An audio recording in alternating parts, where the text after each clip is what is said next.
Welcome back. Mr. Galadima, you are the spokesperson of the Atiku campaign organization, and the PDP on its own has been asking for the resignation of the INEC boss and also the Inspector General of Police, who has categorically said that the elections will be violence-free, and he's ensuring and putting the mechanism in place to ensure that that happens.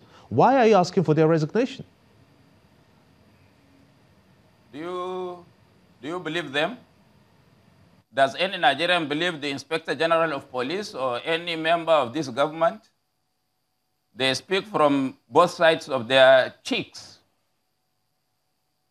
We wouldn't just be carried away by mere statements. Did his action in Oshun, Ekiti, and other places suggest that he can conduct a free and fair election, violence-free? He's just trying to railroad people into believing him, and they strike us at the hour we would have no chance to retaliate. This election has got only one thing. Let's have the rules on the table, and everybody knows his role, including the Inspector General of Police, whosoever he would be. And the PDP is right, because from the antecedents of the Inspector General of Police and from the inconclusive elections that Professor Mahmoud has always conducted, it seems that we are not sure if they are in a position to provide a level playing ground for all political parties in Nigeria. Therefore, they have to stand up. If they can't shape up, let them chicken out. That is the issue. But the most important thing before us is that the Electoral Act should be signed by Mr. President. There are a lot of instances where the president signs bills with even reservations and later on send back the amendment. Let him sign this one and send back his observations to the National Assembly for them to address. When we will have the framework on ground that will rule the conduct of elections for 2019. Let me come in here. Let me come in here and ask Mr. Akinsiju for your response in that regard. Well, for us, there is no bother about what the INEC chairman is doing, what the IGP is doing. As far as they are concerned, they are officers of state, and to that extent, they have been delivering on their mandates. But for me, it's what is important now. We are in the election mood. We are in the campaign mood.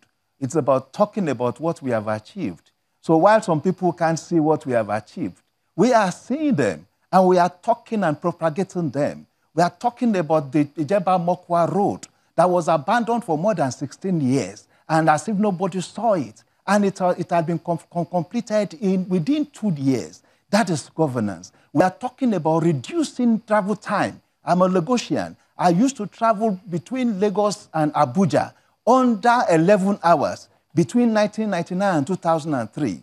From 2008 to 2006 and 2015, you could not move from Lagos and get to Abuja under 15 hours. Now, this had also reduced. We are seeing a whole lot of construction activities across the country. People that cannot see will not see. But we are seeing, Nigerians are seeing. Nigerians are seeing how the government is directly impacting the life of the Nigerian poor through the conditional cash transfer, through the government economic and empowerment program, where market women and men that cannot approach banks or even microfinance banks are given soft loan with soft interest rates, with traders' money, with school feeding program. Generally, we are moving to the next level because things are happening. For the first time in the history of this country, and I ask anybody to contend with it, there's a policy that talks directly to farmers, to small holding farmers, while the IMF and other Bretton Woods institutions are always be talking about mechanization and all that. And we have always recorded failures in our economic, in our agricultural policies, starting from Operation Feed the Nation and all manners of policies in the agricultural world. But the Anchor Borrowers Program at first experiment hits a bullseye, so much that 400,000 farmers are connected and they are producing.